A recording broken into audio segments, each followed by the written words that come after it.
सोचता हूँ कहूँ जादुई रंग में एक दिन नागहां कोई ऐसी गज़ल। सोचता हूँ कहूँ जादुई रंग में एक दिन नागहां कोई ऐसी गज़ल। शेर पढ़ते हुए आसमां से उतरने लगे देवियाँ कोई ऐसी गज़ल। कोई ऐसी गज़ल खेत में लड़कियाँ फूल चुनते हुए गुनगुनाए जिसे। कोई ऐसी गज़ल खेत में लड़कियाँ फूल चुनते हुए गुनगुनाए जिसे फूल चुनते हुए खेत में लड़कियाँ कोई ऐसी गज़ल। एक तरफ फूल और घास चरते हिरन पर्वतों पर धनक जैसे पेंटिंग लगे। एक तरफ फूल और घास चरते हिरन पर्वतों पर धनक जैसे पेंटिंग लगे। एक तरफ मुंजमद आबशारों से गिरती हुई मछलियाँ कोई ऐसी गज़ल।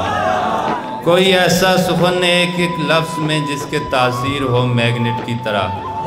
कोई ऐसा सुखन एक एक लफ्ज़ में जिसके तासीर हो मैग्नेट की तरह। जब मैं पढ़ने लगूं भूल जाएं दुकानदार सूदो ज़ियां कोई ऐसी गज़ल। ये भी मुमकिन है उर्दू ज़ुबान में कहूँ और दुनिया के फिक्शन से बेहतर लगे। ये भी मुमकिन है उर्दू ज़ुबान में कहूँ और दुनिया के फिक्शन से बेहतर लगे। आह भरने लगें रश करने लगें काफ का मोबसा कोई ऐसी गज़ल।